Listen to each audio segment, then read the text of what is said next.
for me, when I first started writing, I didn't know what I was doing. I mean, I thought I read a lot so I could write a novel, and let me first say that's a huge mistake.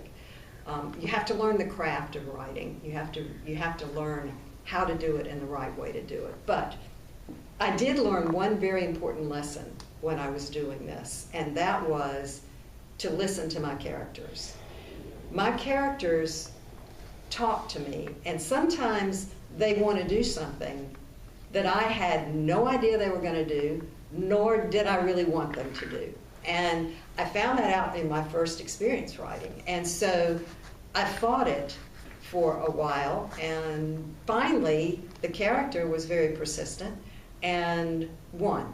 And I wrote it. And that taught me to listen to the characters. And so that when you're developing a book, and particularly when you have a character like Jenna, who is an ongoing character who I know very well because I created her for one book and now she's carried on to the next book and then another book. You know her very well. So in a situation, you might ask yourself, what would Jenna do right now? What's the kind of thing that she has to do to make something happen or not to make something happen? And when you ask that question, Jenna tells you, this is what I will do. This is what I want to do.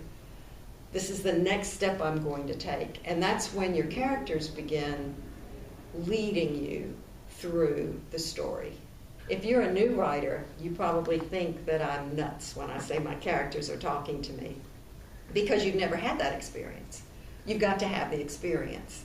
And it means you create a person, you give them a name, you give them a structure, and you put them in a world. And then you ask them, where are you going next? What are you going to do? What's going to happen? And you create this world around them. Well, as you're creating the world around them, another person pops in that you might not have expected. You've got to create a world around that person. And before long, the two are interacting. When they're interacting, you're no longer there. It's the two of them interacting. So your characters begin to take on their own personalities. And they're inside you. You can't deny that.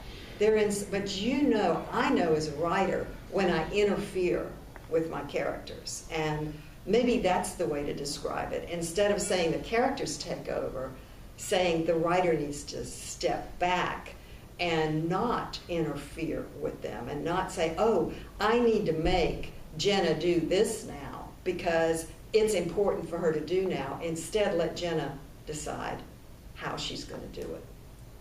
That still may not make sense to new writers. That's fine. Try it.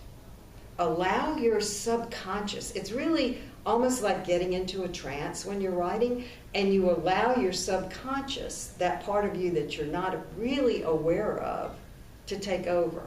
When that happens, your characters will start speaking to you. And as I said before, my husband is a psychiatrist. I am not schizophrenic. I don't hear voices. Just to be clear on that.